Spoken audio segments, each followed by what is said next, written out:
What am I today?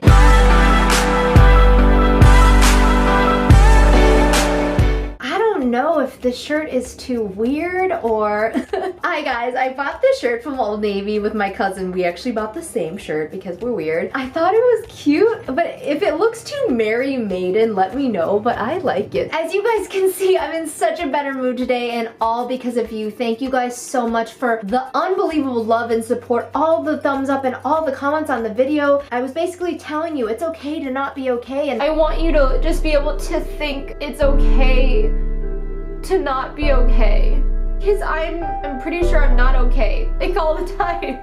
I've never really been that raw and vulnerable ever. I usually am always obviously very open and honest with you guys about everything, but I've never really done a present check-in and be like, yo, really struggling here, and I'm gonna cry, and I'm gonna show you that it's okay. Thank you guys for being so receptive to it, and you guys have seriously made me feel so loved and accepted and have literally put me in a better mood. So thank you. As a thank you back, we're gonna talk about binge eating.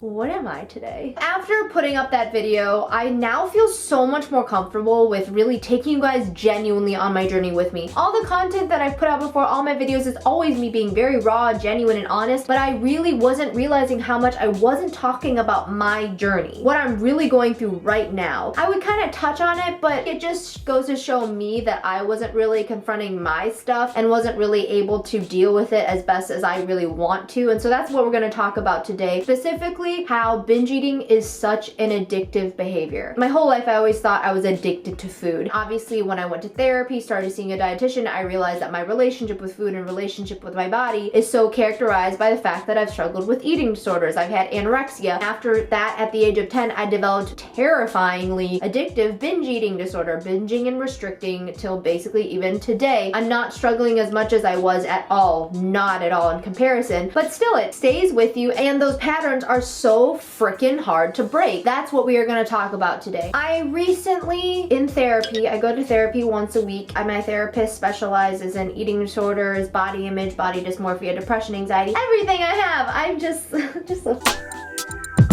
cluster of great things. I began to realize I'm still very addicted to the pattern of binge eating, the pattern of using food to calm myself. I really do use food to soothe myself. I'm really wanting to try harder to stop and really break that pattern, but it's freaking hard. And you know why? Because this relationship that I've had with food, relationship that I've had with using food to help me feel calm, loved, fulfilled, and comforted, that stuff is deep.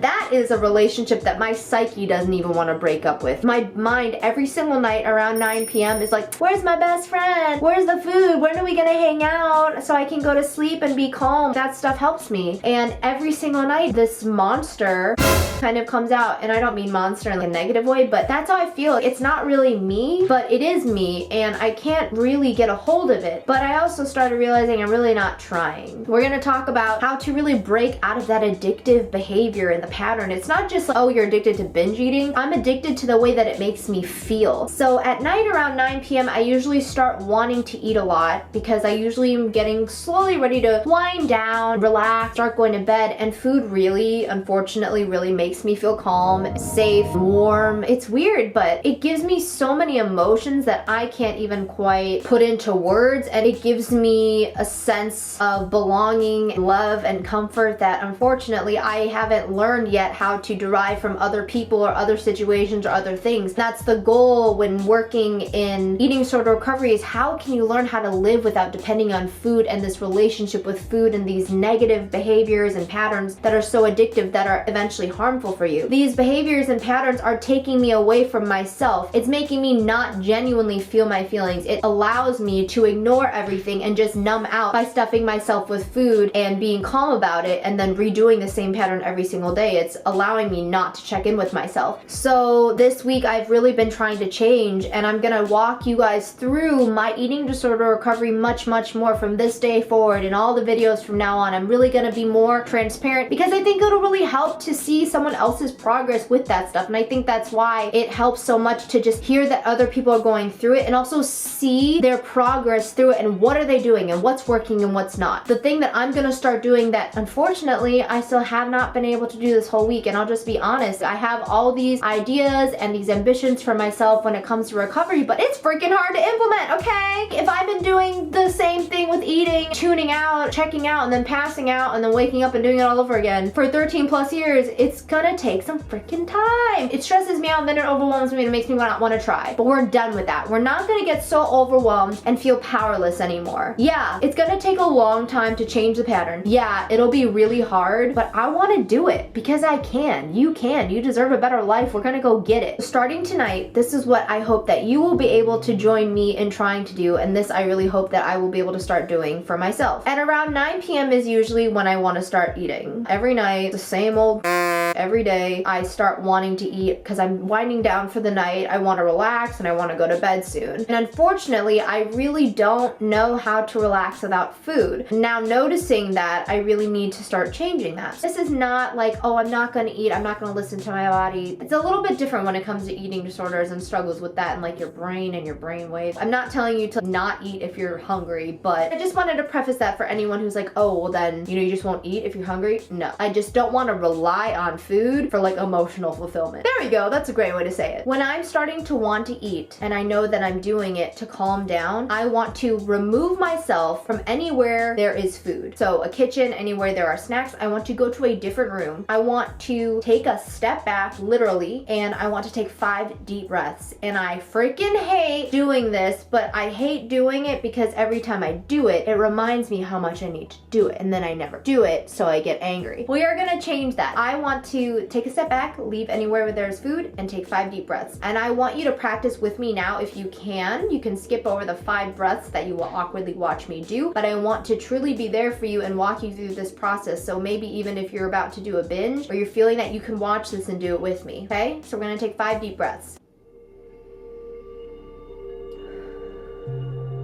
In through the nose, out through the mouth.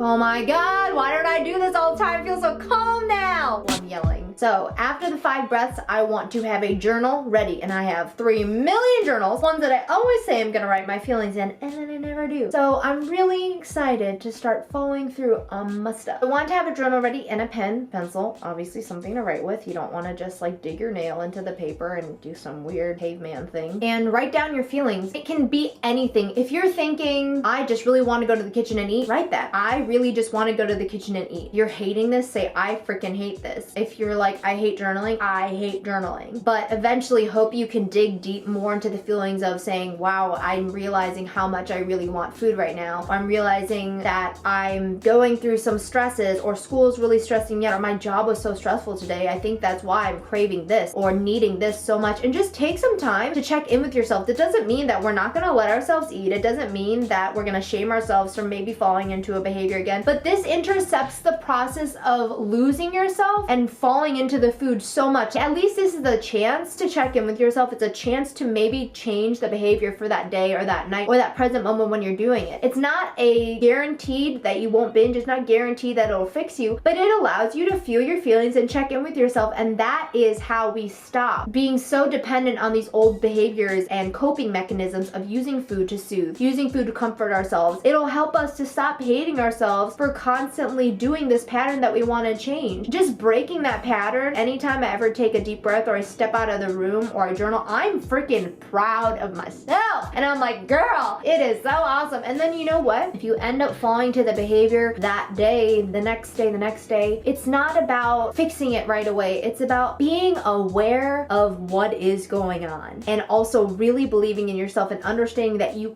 can change. Totally possible, and love yourself through it. You gotta be patient. You are not gonna be able to change all your behaviors with just a couple tweaks. This is going to be a lifelong journey, and now I'm just so happy that I can tell you guys exactly what I'm doing and how I'm doing it, how I'm doing with it. I think that before I didn't realize that I was worried about not being able to encourage you guys that much by telling you that I was struggling, and I was never lying in any of my videos. I just realized I wasn't as open as I feel comfortable in being now. Thank you so much. After the reception my last video got, you guys make me feel like I can be and do and say whatever I need to, and I love you guys so much. Please give the video a thumbs up if you liked it at all, if it helped. Please comment below. I love anything and everything you guys have to say. Please share the video with someone else that you know may be struggling, because I know that would have really helped me, and I just know that you guys too, even though you're not making these videos, you have the power to help people by showing them that you care and showing them resources that they may not ever be able to find. And subscribe so that you get the next video from me and all other videos from me, because I'm gonna just be more transparent and real, and also tell you guys how my binge eating disorder recovery and life and all these feeling my feelings things is going. I want to be with you on your journey, and I love having you here with me on mine. I love you, and I will see you in the next video. Bye!